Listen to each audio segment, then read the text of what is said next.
All right, folks, we are now officially recording. Hello and welcome to our WellSense Health Plan sponsored Teaching Kitchen class. In today's class, we will be making a delicious orange chicken stir fry recipe. This is a bit of a more nutritious take on that traditional orange chicken that you may have eaten in the past that tends to be breaded with a really thick delicious sweet syrup. We're going to take a lighter twist on it. We're going to use chicken breast without breading, and we're going to make our own orange chicken sauce.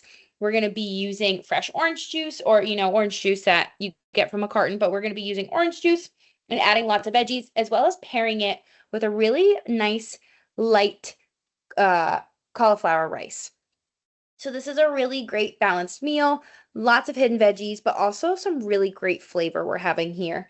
And I know I like to tell folks it looks a little messy with all of my dishes. It really, making food at home doesn't have to be overly complicated. I measure things out for class to keep things moving, but a lot of these recipes don't require this much equipment. So this seems like a pretty simple recipe. I'm so excited to make it with you all, and a great way to kick off 2026 with a simple but delicious and nutritious recipe. So we're going to go ahead and get right into it by making our riced cauliflower. In order to do that, I have a head of cauliflower here, and I have a food processor. And I do see the chat here. Yes, Lisa, I will go ahead and paste the recipe. Oh, perfect. Thank you so much, Deborah. Perfect. All right, we're going to go ahead and start with our riced cauliflower. I'm going to make some room here. All right, so we first want to remove this green stem. So however you want to do this, it doesn't really matter how you cut it because we are putting it in the food processor. But we just want to get this thick stem removed.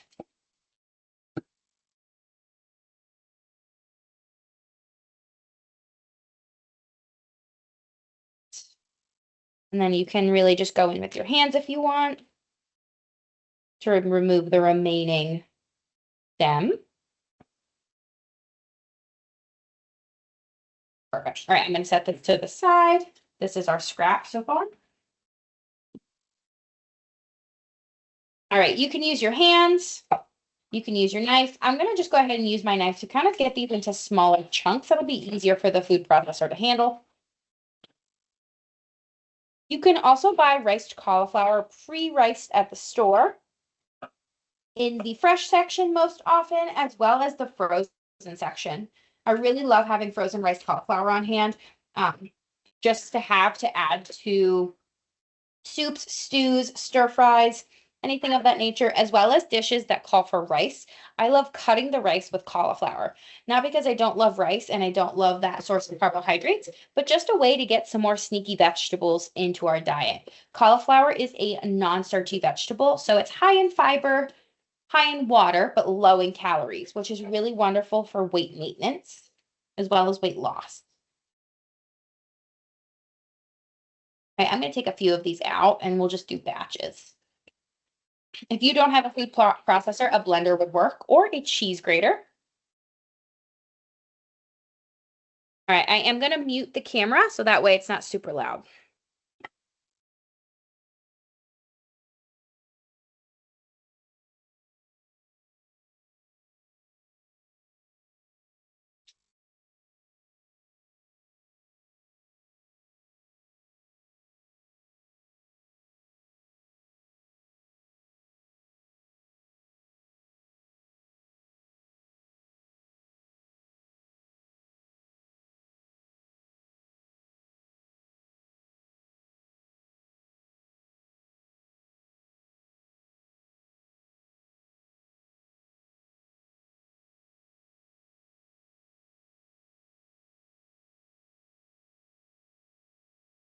All right, I don't want to overbeat it, but it looks like if I add too much at a time, it's too much for it to handle. So we want it to be about this texture. We don't want to overmix it so that way it becomes too pulverized, but we're going to add it to a dish with a clean cloth.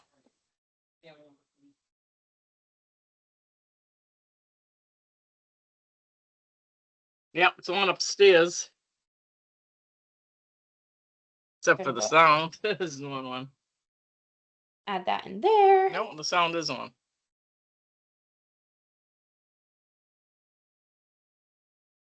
All right. Again, just doing these in small batches.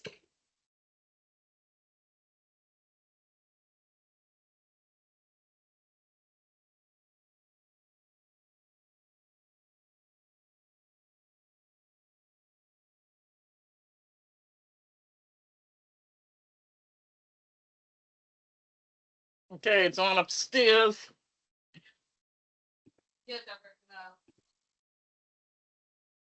All right.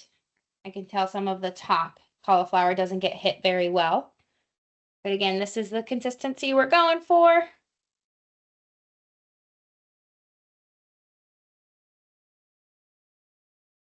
This is one of those recipes as well. If you want to process all of your cauliflower into rice, you can. Or if you only want to do half of it into rice, whatever you want to do. You could also do the whole thing and freeze half of it.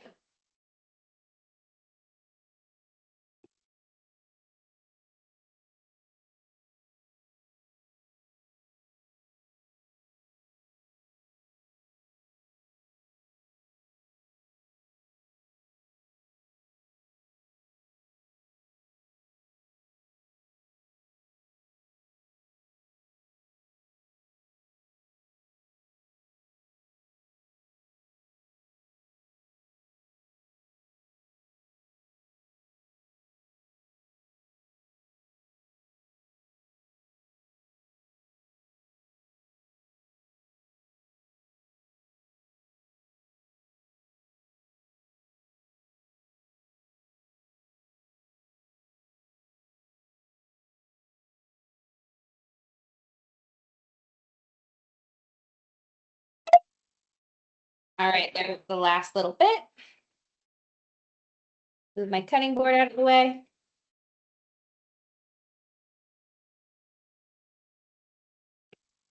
I'm not going to move my cutting board too far because we still have a bell pepper to prepare. All right, here's all of our cauliflower rice.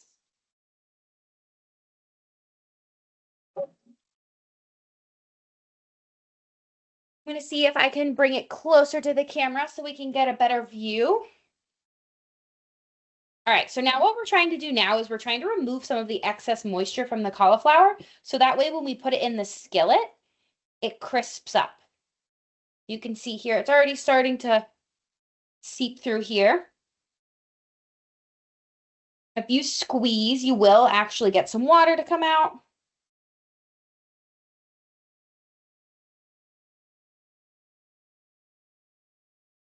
Just twisting this here. Again, we're not looking for a bunch of water to come out, but just a little bit, just to help, again, make it so when it cooks, it doesn't have so much moisture in it, so it crisps up like a nice rice. All right, that's about as much water as I'm able to squeeze out. Perfect. I'm gonna dump this down the sink, put this back in here and set to the side. We're gonna dice our pepper and then we're gonna make our orange sauce.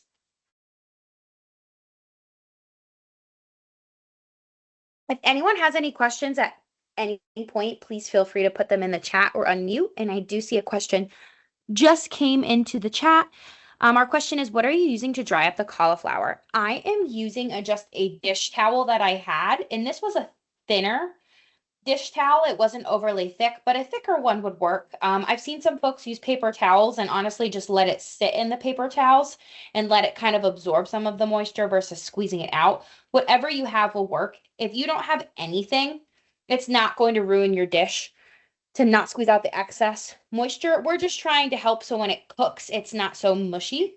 If you don't have anything to squeeze the moisture out, I would just recommend we're going to cook less at a time so you can spread it out in the pan more so the water can evaporate.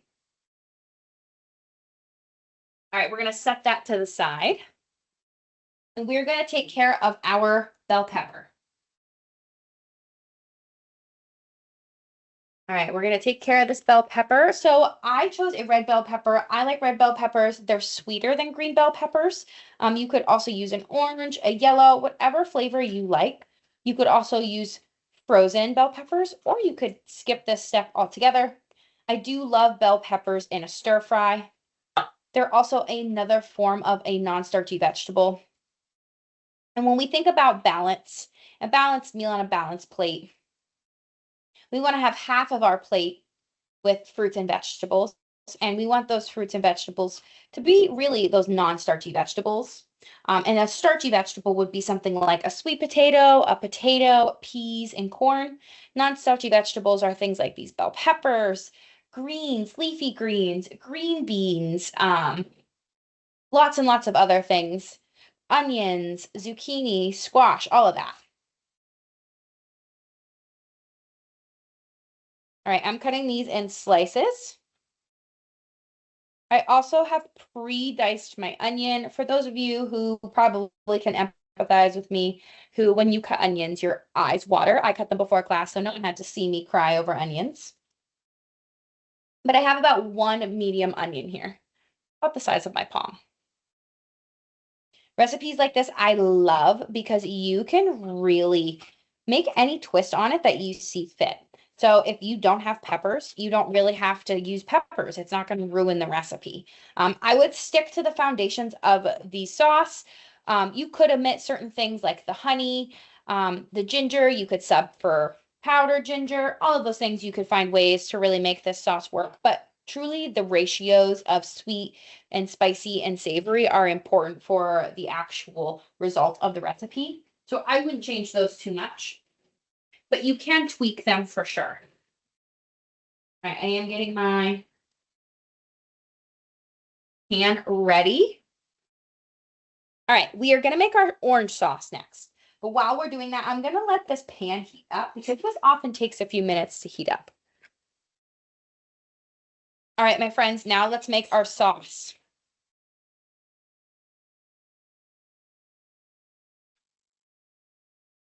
All right, first step, let's add our orange juice.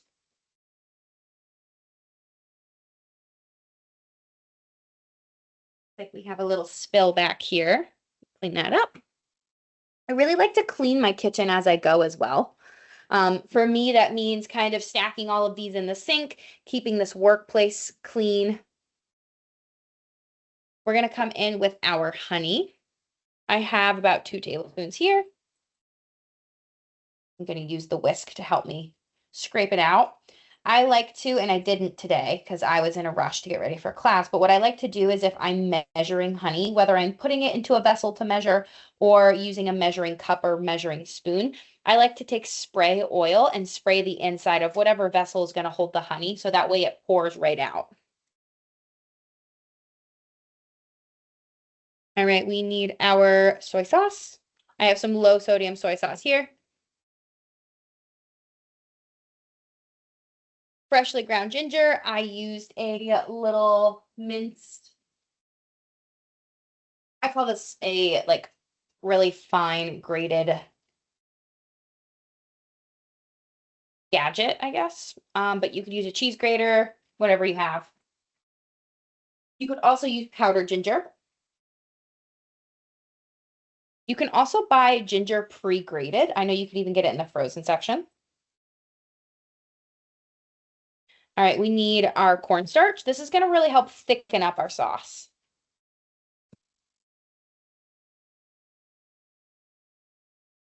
And I have some fresh orange juice zest.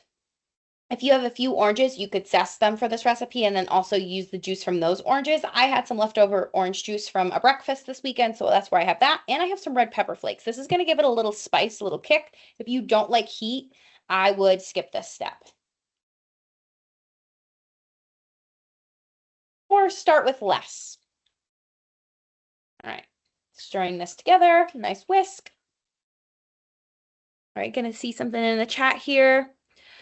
Lisa says, I like the ginger cubes they have at Trader Joe's, small frozen cubes. Those would be good in this. Yes, Lisa, that would be perfect. I love those.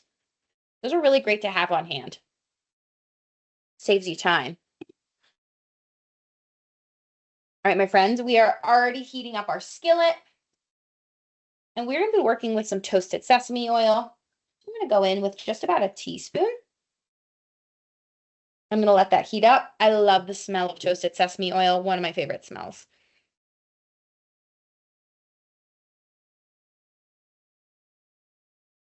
Is anyone a huge fan of orange chicken? Let me know in the chat if this is one of your go-to orders at a Chinese restaurant.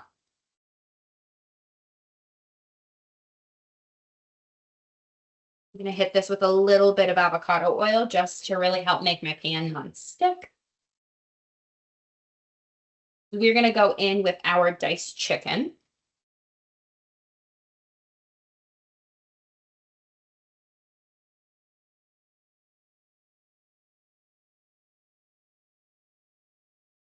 All right, what I have here are 2 chicken breasts that I diced, rough dice. They're not all the exact same size, but roughly the exact same size.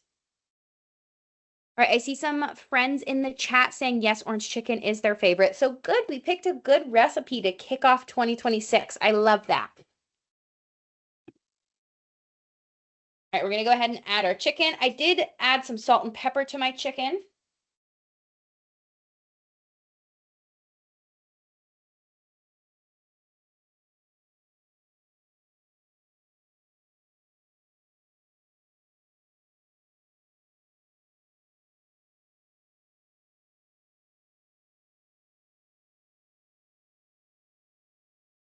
All right, when working with stainless steel, I was always taught it will let you know when this is ready to be stirred. So if I try to push it now and it's kind of sticking, it's not ready. It'll release itself.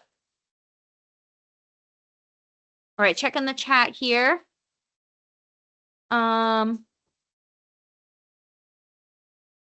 right, we have a lot of folks that love orange chicken. That's awesome. I see some folks like orange beef and orange chicken. And I agree, a lot of that is always deep fried, like sesame chicken as well. So this is a really nice twist. I don't know about you, but yes, fried chicken is delicious. But if we can find a way to cut back on those fats, as well as offer more non-starchy vegetables and a lower sugar sauce, and it tastes just as delicious, sign me up. That's why I love cooking. We can always find ways to recreate things that taste just as good or even better than the original. All right, so we have a question here as well. Can you substitute cornstarch for something else? Yes, you can. You could do arrowroot starch. You could honestly even use all-purpose flour. That's not always an equal ratio. Cornstarch is really generally my go-to for thickening sauces, but you could also omit that as well. If for some reason that's not something you have, your sauce just won't be as thick. So if you really want to avoid adding any thickener, what I recommend is that when you add your sauce, you're really just going to let your sauce cook down and reduce on its own. Or try all-purpose flour if there's a gluten-free substitute that you like. Wandra flour. I have actually not heard of that. I can take a peek online and try to look.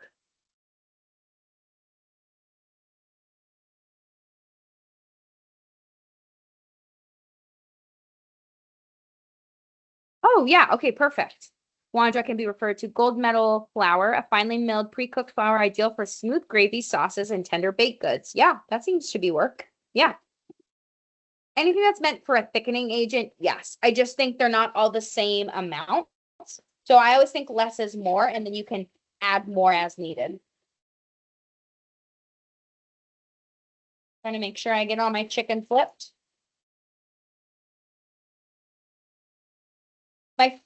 My favorite part of this recipe that I'm excited to share with you all is the homemade cauliflower rice. I do love rice, and I am a big fan of jasmine rice, but I love finding ways to really stretch my rice because they can be really calorie dense, especially if we're adding oil or butter.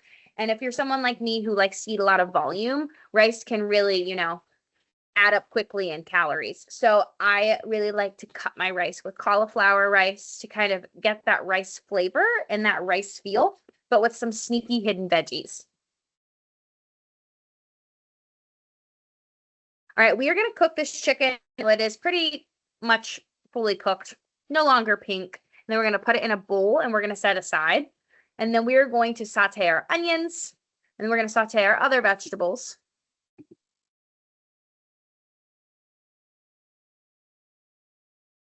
Now is the waiting game. This little plug-in burner I have can be a little unsteady. Make sure I hold it.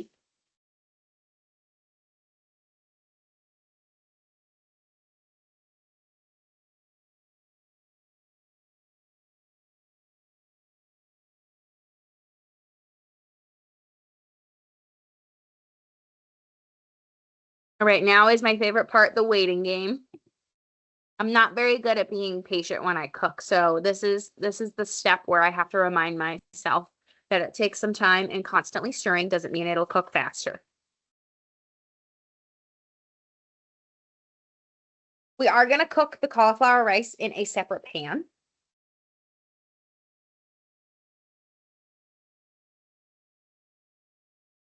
So since we have some time here, we're watching our chicken cook, we're getting ready to add our next vegetables. I want to ask if anybody would like to add in the chat some upcoming recipe ideas they'd love to see in our Well Sense classes. Please let me know.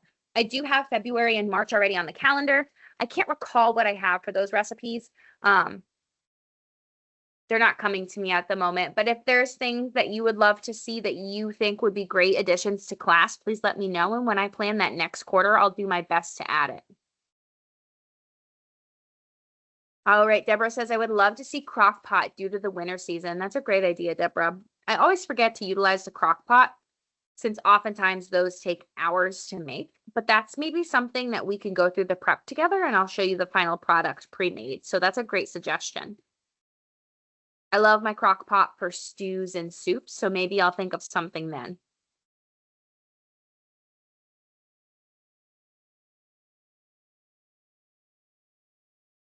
I am using chicken breast here. You could use chicken thighs for a little bit more of a fattier substitution.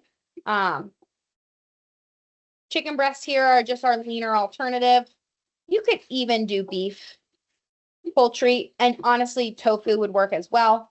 I love crispy tofu, so I would probably really make sure I got extra firm tofu, squeezed out all the extra moisture, and I would probably toss it in corn flour or cornstarch, I'm sorry, to make sure it really got that nice crisp on it. Pop a lid on here to just really capture the steam to help this get up to temp.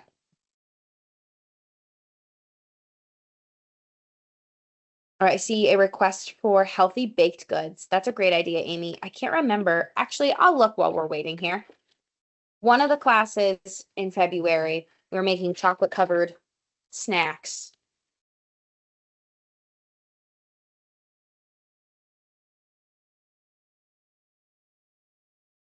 Let's see what we have on the calendar.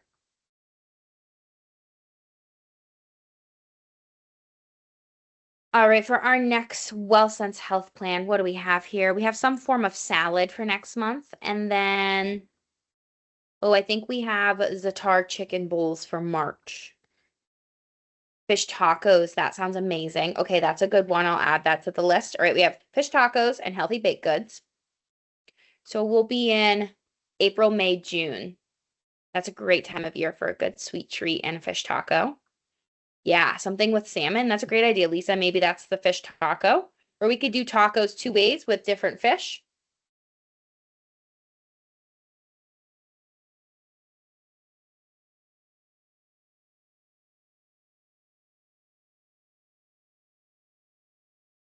Chicken wraps, that's a great idea. I love a quick chicken wrap for lunch, so that could be a really great like lunchtime on the go. I am someone who can't eat the same thing every day, so I really struggle with lunchtime. My husband could eat a ham and cheese sandwich every day.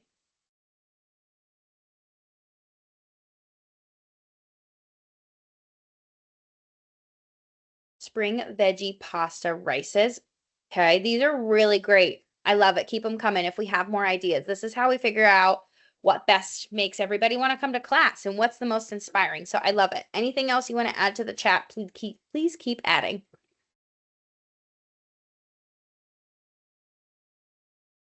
I could have made my chicken a little bit smaller. I did keep them in rather large chunks, but that's just what I did when I diced them.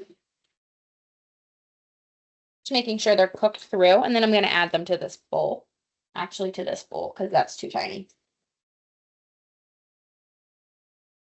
And then we start with our onion, and we're going to do our garlic, bell pepper, and green beans.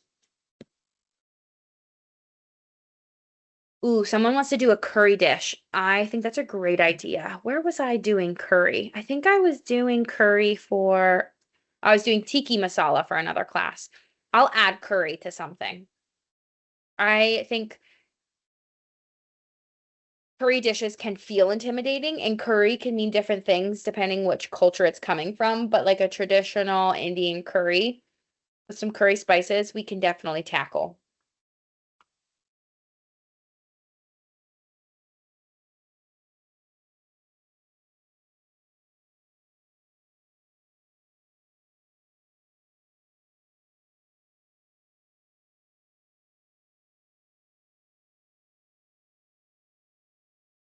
Scampies.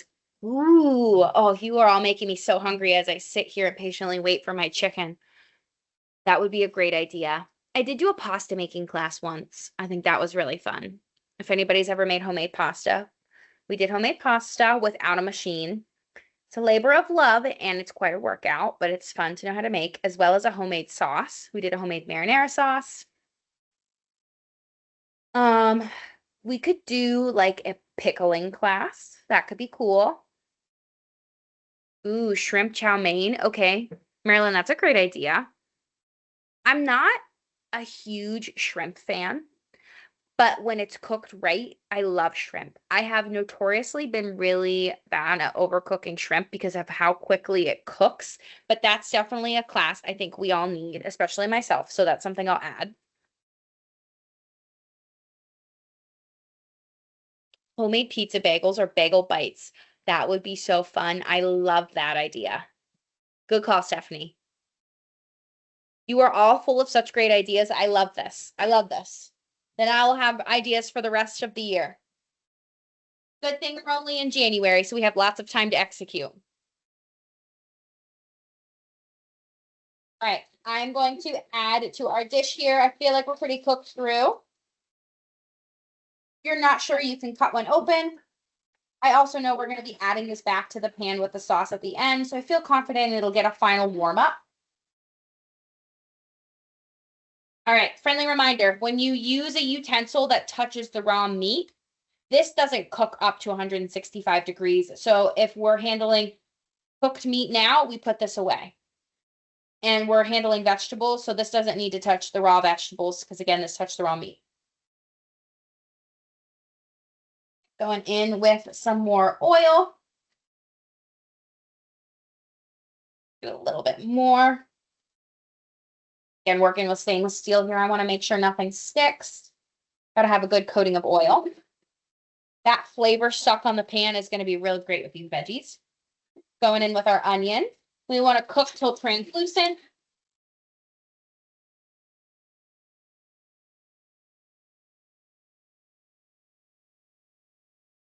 Fresh cooking utensil. Scraping those brown bits. About 2 to 3 minutes. Something I'll share with you all that I have learned in my cooking journey is onions tend to be underrated. I think when you can learn how to caramelize, meaning you put an onion in a pan at a low temperature and just let it cook really slow until the carbohydrates break down and they get that really nice brown color, they yield the most beautiful flavor that does not require any added salt. It is the perfect addition to a pizza, to omelets, to a meat dish. Really, really wonderful and really underrated.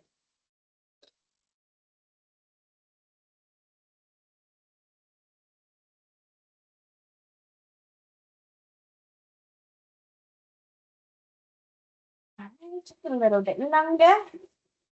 I can see they're starting to get a little translucent here, which is what we're going for. All right, then we're going to add our garlic, our bell pepper, our green beans, and our cashew. So we'll go in with our bell pepper, which I lost on the journey. All right, that guy's under there. He's not getting cooked.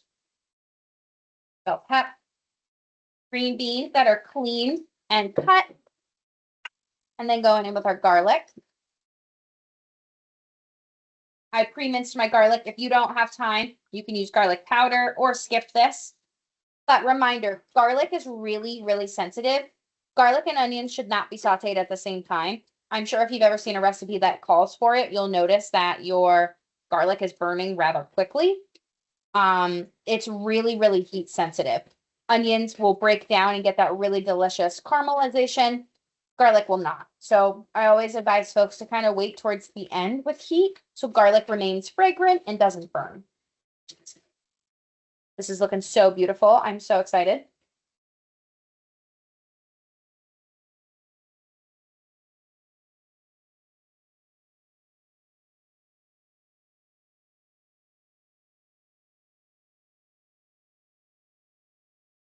All right, we're gonna let these cook. All right, while we're doing this, we're actually gonna pivot to our cauliflower rice. And because I only have one burner here, I'm actually gonna put this back on my stove and bring a new pan over and we're gonna do our rice.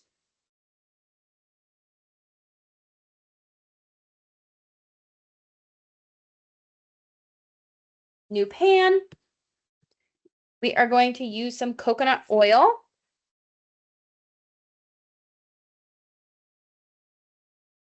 About 1 tablespoon over medium heat.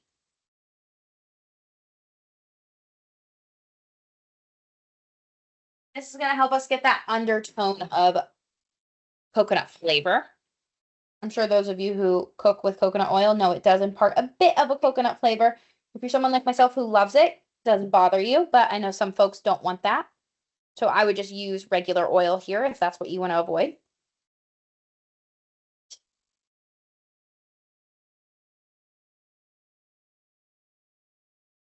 Our homemade cauliflower rice here. I'm going to clean up my workstation a bit, so I'll be right back.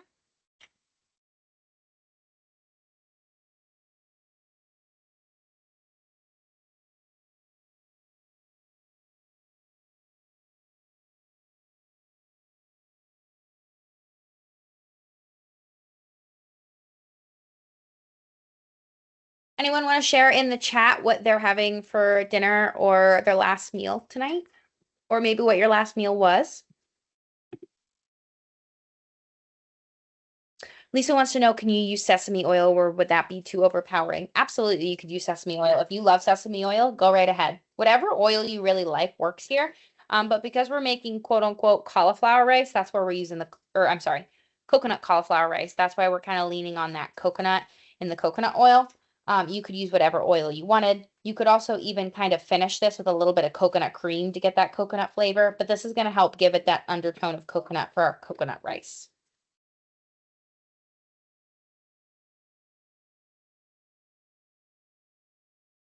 Ooh, someone's having veggie lasagna and steamed broccoli. That sounds so tasty. Oh, Excuse me. awesome. Yeah, Did you add the cashews already to the veggies? I did not. I'm gonna let them heat up to temperature on my stove since I switched heat sources, and then I'll add the cashews. But if Thank you're you. cooking with me, you go right ahead. Yep, perfect. Thank you. That was a great question.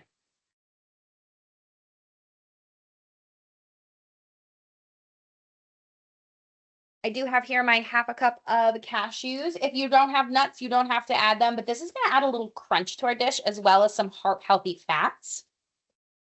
And for final toppings, this is just optional. You can do sesame seeds or some diced green onion.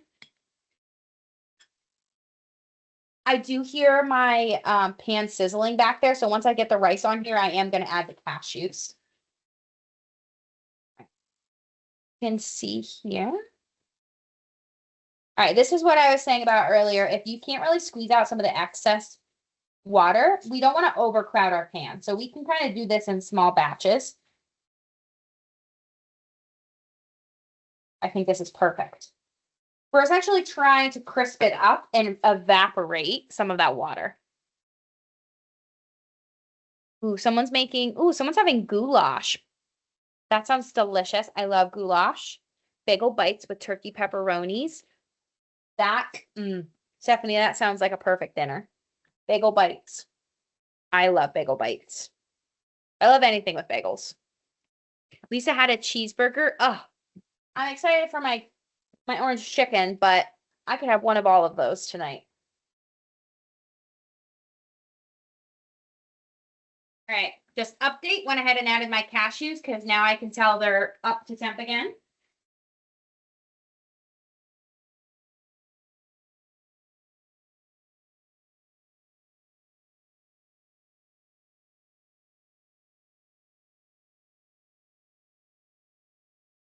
And for anyone cooking along with me, I waited to add those because I switched heat sources. So I allowed my veggies to kind of get back up to where they were when I switched from this top to the back stove.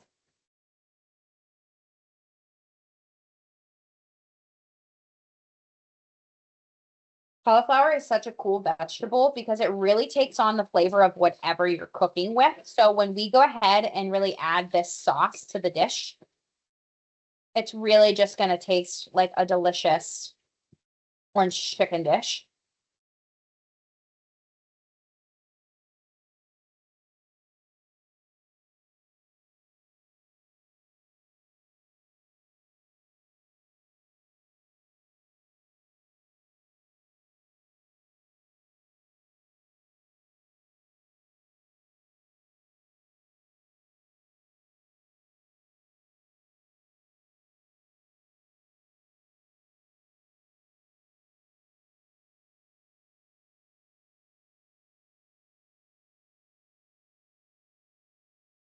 All right, this is looking good. All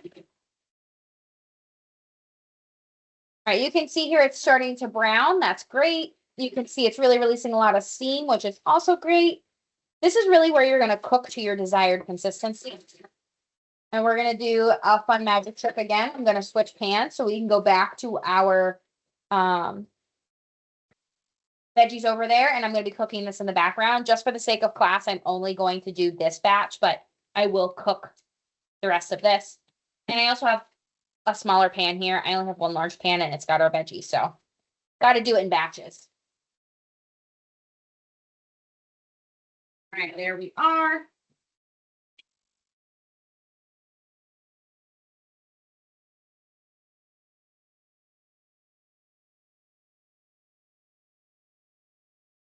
Gonna give this a nice stir. This is smelling really fragrant.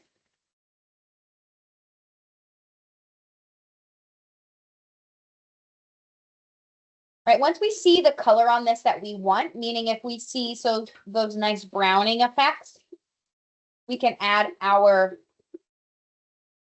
sauce, but I'm not quite ready. I'd like to see a little bit more browning before I add the sauce. It is starting to soften up really nicely, but I'm not quite ready.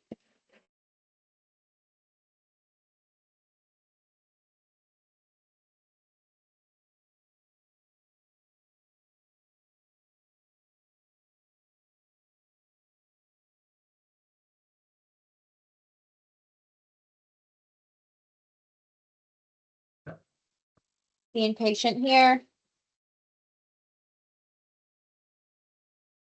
Trying to keep it really nicely dispersed.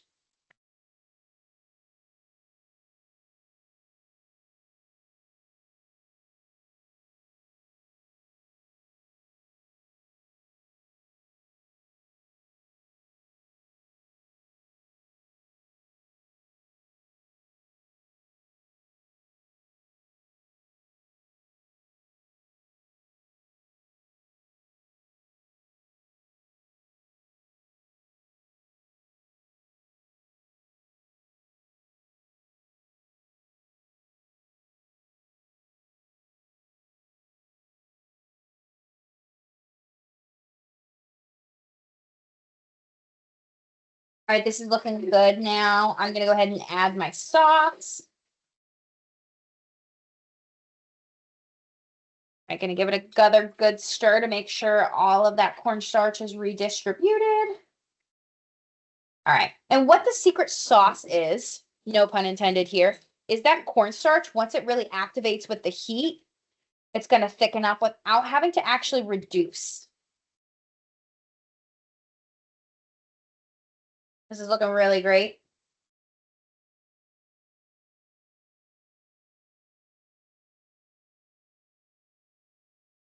Here's my first batch of cauliflower rice.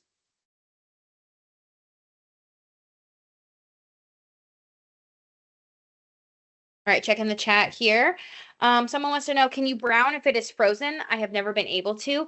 Yes, Diane, you can brown things when they're frozen, but the secret there is when you freeze vegetables, it's holding on to lots and lots of water. So versus something that's fresh. So the key for that is higher temperatures as well as not overcrowding the pan. My pan is crowded. So what's happening is when the steam is being released from all of the vegetables from that water, it's just steaming each other. In order to get that browning, we have to basically help it remove the water.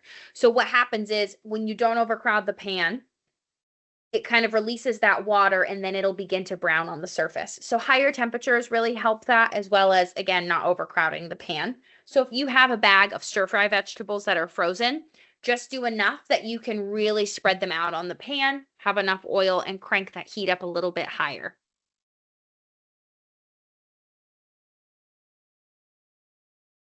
Lisa says, no, the frozen garlic doesn't brown, just adds flavor. Yeah, you can add that in at whatever point to add some flavor. I feel like some frozen garlics are really pulverized versus being minced.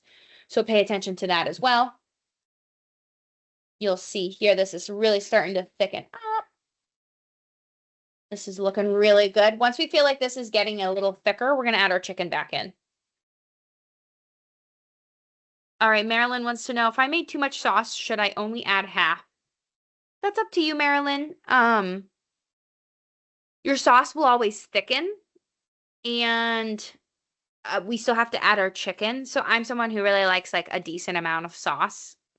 I'm a person who loves sauce. So like for me, a little extra sauce is going to go a long way to coat my chicken and maybe help coat my rice.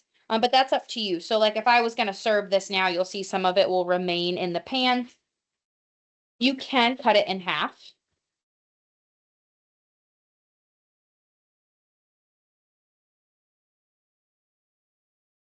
Yeah, this is thickening up really nicely.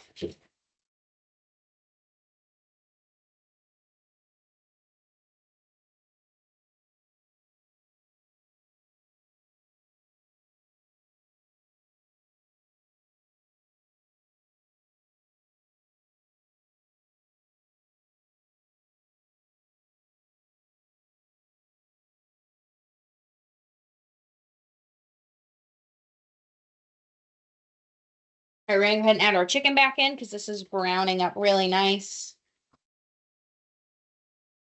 This smells so good. It's a really orange forward sauce. See here now it's coating the chicken, looking so lovely. Almost looks like your takeout, but with a healthy twist.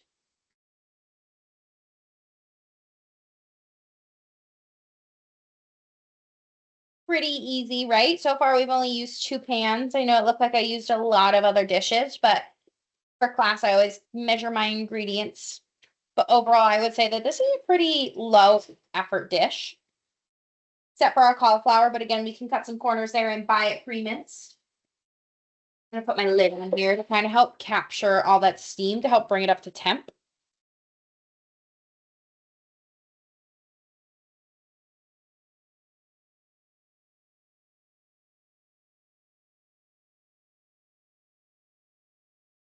Adding all of our coconut rice to this dish. All right, coconut rice ready. All right, my friends, the best part of class is coming up. My favorite part, the taste testing. So I'm going to go ahead and grab a plate so we can do our plating. I am, again, going to let that cook for just a few minutes so we can get that up to temp. Make sure our chicken is thoroughly cooked through.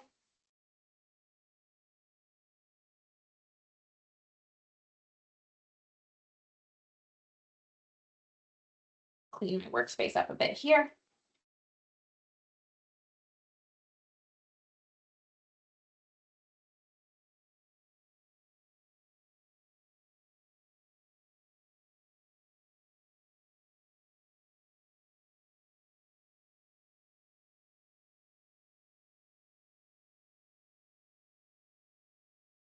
I'm gonna plate my coconut rice. You can salt and pepper your coconut rice or season as needed.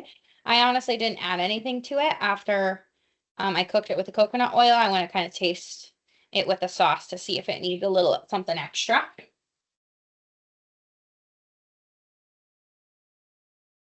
This is looking so good. See how well the sauce really thickened up? Really excited here. Giving it a good stir.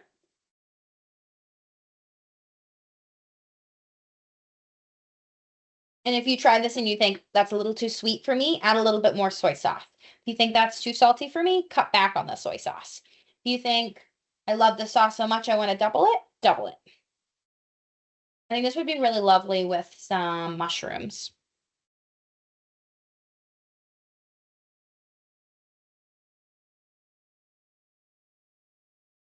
All right, I think that's a perfect little serving here. Here is our final product. Looks pretty good. Let's go in with our sesame seeds. This is going to add some heart-healthy fats as well as texture and some flavor.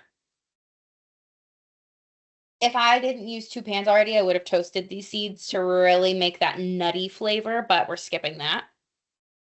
We're going to go in with some green onion. Beautiful. Look at that. Oh, looking fabulous. All right, folks, we'll do our taste testing on the recording, and then I know we have about 10 minutes left of class. We'll do our taste test. I will end the recording after that in case anybody has any questions they want to ask off camera. All right. And you can really, again, tailor this to your taste preferences. I like my green beans a little al dente with a little firmness to it. So this was the perfect texture for me as I put my fork in it. Perfect. All right, now I got to get a good even bite. I need to get some onion, a cashew, chicken. All right, here we go.